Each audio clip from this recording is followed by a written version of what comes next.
So yan guys, yun yung client natin from Pampanga. So another client from Pampanga guys. Yeah, so ito yung actually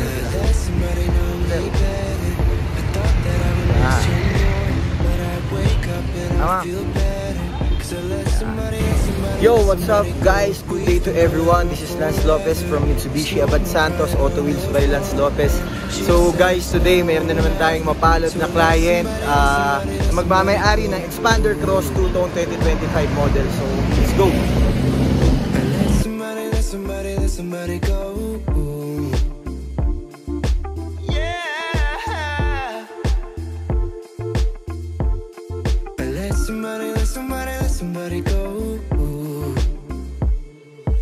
And I let somebody know me better.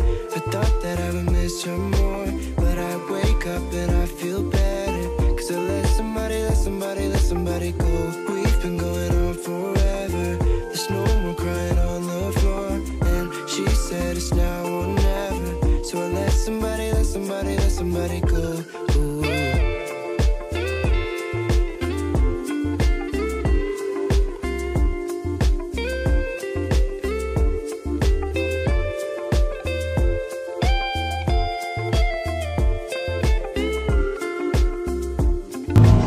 Good afternoon guys, this is Mr.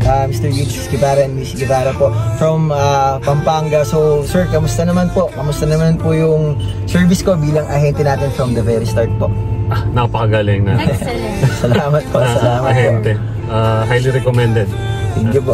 Wala ba kayong naging problema sa CI ng bank or sa mga naging process natin from the very start? Ano po ba yung mga naranasan natin sir? Mahassle po ba siya sa part? Actually, wala namang problema. Problema ko, papunta dito, traffic. Ayun lang yung naging problema. Pero yun nga lang, medyo madami talaga tayong pinipirmahan po pagdating sa mga brand new units. Pero, ayun naman po, as you can see, nagkaroon tayo ng maganda communication feature. So, yan, proud owner po ng 2025 Expander Cross 2 Tone natin sa Anaris Orange. So, sir, salamat po sa tiwala nyo, mga sir. Maraming salamat po. Thank you. Thank you po. Salamat sir, ingat po kayo. Bye-bye po. There's no one crying on the floor, and she said it's now